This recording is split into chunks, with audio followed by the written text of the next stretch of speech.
Hey everyone, Spyro 2, welcome back. Let's go! Fracture Hills! You can already tell this level is going to be awesome because of the big moon that you can see. The big full moon in the front foreground. Yeah, the F sound. Those are some bagpipes. Wow. Okay, yeah. See, that I can kind of understand. Actually, I can't. See, what I don't understand is why the bagpipes get so much hate. So much hate. Well, hello there, Mr. Dragon. You're pretty cute for a quadruped. I wish I could take you on a tour of our temple, but a bunch of lousy earth-shapers have encased it in stone. So that's where I learned what the word quadruped meant. This is definitely a very interesting level. And I guess I'll kind of, well, the game kind of explains it for me here. So you free the satyrs by charging them, flaming them, and then you get this thing with the notes and they'll go around the temple, and then it'll blow up part of the stone. Thank you for releasing me. There are still some satyrs trapped in stone. So yeah, you have to free, basically, there's 6 of them, and you have to free all of them. And it's kind of, I don't know, it's an interesting concept for a level. And it does get kind of annoying, though. There is a way you can skip this little cutscene, though. I don't exactly know how to do it. But by the time you hear this melody for the 6th time, you're going to be wishing that you knew how to skip it. But I'm going to sit through it, and you're going to sit through it too, so let's sit through it together and have a nice cup of tea. So, now these guys are the Earth Shapers, and they are actually somewhat challenging to fight. You gotta kind of lure them into striking you before first, except, you can do that. And the only way to kill them is to do something like knock them into lava. They're very tough enemies. Although, wow, okay, this is very not good. Where's a pig? I need a pig. This level actually has, I think, some of the toughest enemies in the game. But that's just my opinion. So, and also pigs are hard to find. And it's the cool thing about the pigs, though, is that they're like dancing pigs. So it's like, I don't know, it just makes them that much cooler. Anyway, so I could spend all the time here to go and kill all of these Earth Shapers by knocking them into lava, but that'd be really slow and boring, so I'm not going to do that. Instead, I'm going to go progress in the level. Now, if you remember, wow, if you remember Misty Bog, there were tree enemies in that place that would try to eat you, just like those shrubberies, I guess, is what you'd call them. But those aren't the hard enemies in here. The hard enemies are the trees that have the beehives. Like, it's so hard to flame them before, they can, well, flame them before you can kill their bees and block their shot, if that makes sense. The bees! So I'm actually going to try to practice a technique that you kind of need to do to speedrun this game. And it's called flame charging, and I could not do it right there. But basically, what you're supposed to be able to do is, flame and charge at the same time, kind of like that, except not really. And I don't know, I just, I can't get it to work, and I don't exactly know why. Because you can't, hit both of the buttons at the same time. The game just won't register that. Or maybe it will if you, hit them at the same time. You can't flame in the middle of a charge. I'm pressing circle right now, and I'm not flaming. So, I don't know. I guess maybe I'd have to, watch a tutorial or something like that. But yeah, so this enemy usually, or this level usually deals out a beating to me. There's also another skill point that we can get here. And it's one of the more challenging skill points in the game, I think. Just because it involves the supercharge and narrow pathways and, that's fun, right? But, we can't complete this level yet. For reasons that I'm about to explain. Basically, okay, so we can't complete this level because we need the ability from the third world in order to do so. And that ability is the ever-dreaded Head Bash ability. And the Head Bash ability is kind of cool. Oh, a dragon! Perhaps you can help. My friend is locked in this room and lost the key, and you know how hard it is to find a locksmith at this time of night. Oh, yeah, of course. I totally know about finding locksmiths late at night. Right? Well, anyway, this should be the... Actually, I think this is the second to last Satyr. Because I think they'll tell you when you have one more to find. I think I just, like, ran past one of them early on in the level or something. But that's okay.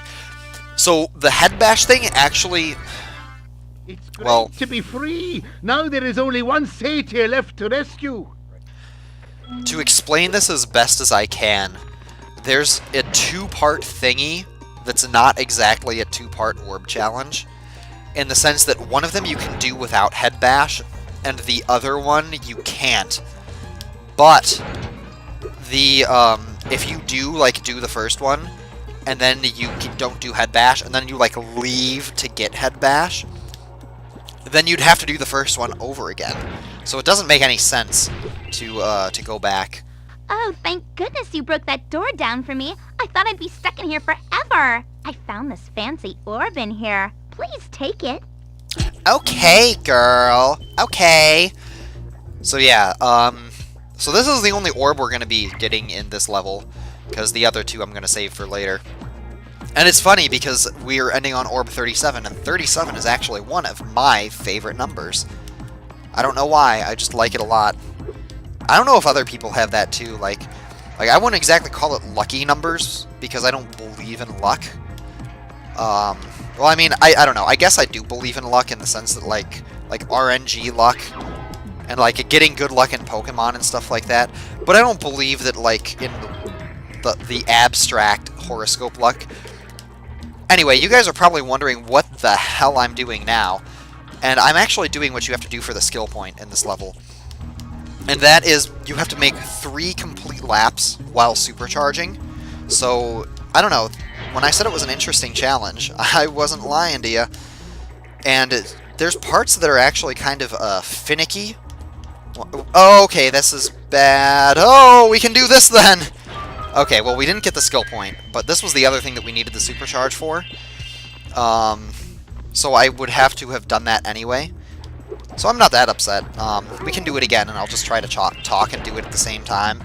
And it will continue to be terrible, because, you know, trying to talk and supercharge at the same time is fun. I guess I can kill a few of these Earth Shapers in the meantime. I always felt kind of bad for killing them, because they look so sad when they realize, like, you knock them in the lava and they realize they're going to die. They realize they're mortal, and they look so sad. How did you hit me? I saw what happened there. It was like he swung his pickaxe down, and Spyro, like, clipped forward for the freaking getting hit animation. So I don't know what the deal with that is right there. Anyway. But yeah, this is the area where there's that 2-part dealie. And these Earth Shapers aren't anywhere near lava, so what you're supposed to do is get Hunter free with his bow, and then he'll knock them down with an arrow, and then you head bash them, and that's how you destroy them.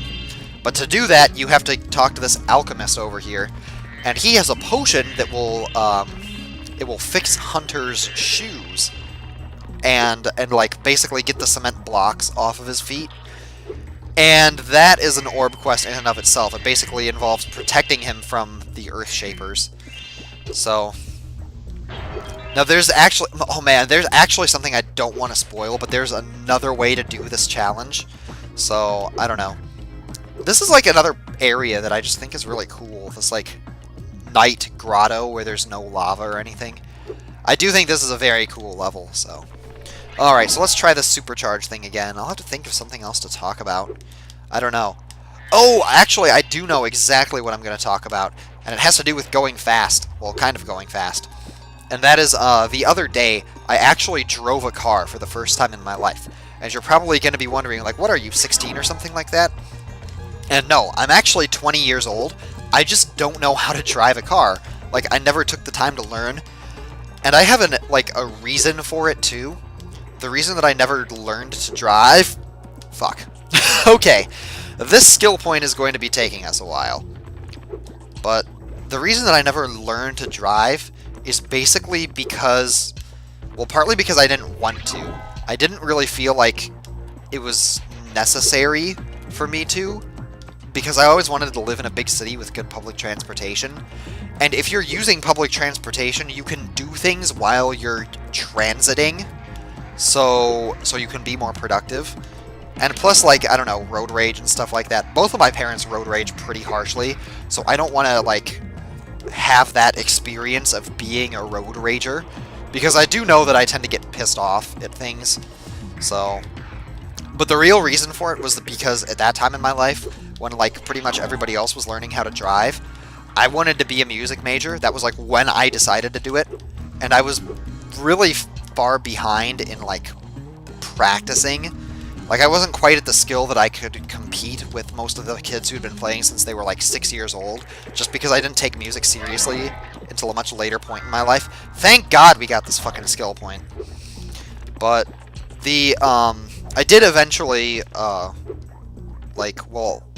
guess I did eventually learn how to drive, in the sense that, like, my mom showed me how to drive for the first time yesterday. Or, well, I guess technically a couple of days ago, but so I don't know. It was a good experience for me.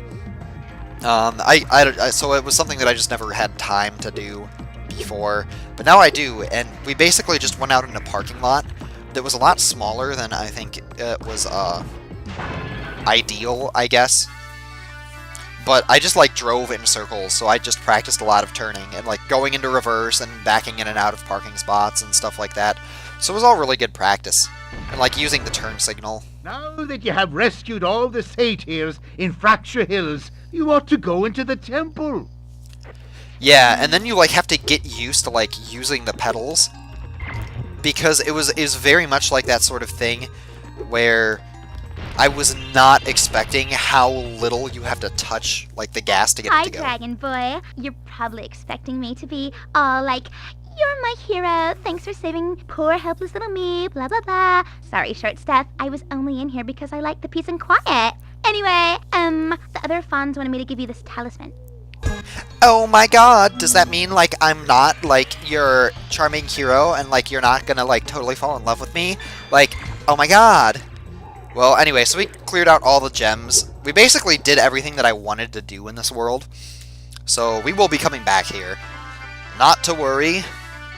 We will see Hunter. Right now his feet are stuck in cement, but don't worry about him. He'll be fine. Oh, that Earth Shaper with his big cartoony eyes that look glued onto his head. Maybe they're not so menacing after all. So anyway, I guess that's it for this episode. Next time we're going to go into the other Earth Shaper level, the place with the not-so-friendly Earth Shapers. And this is another one that has weird cutscenes. And, well, I guess we'll see more about Magma Cone next time on Let's Play Spyro 2. I will see you later. Bye, and thanks for watching.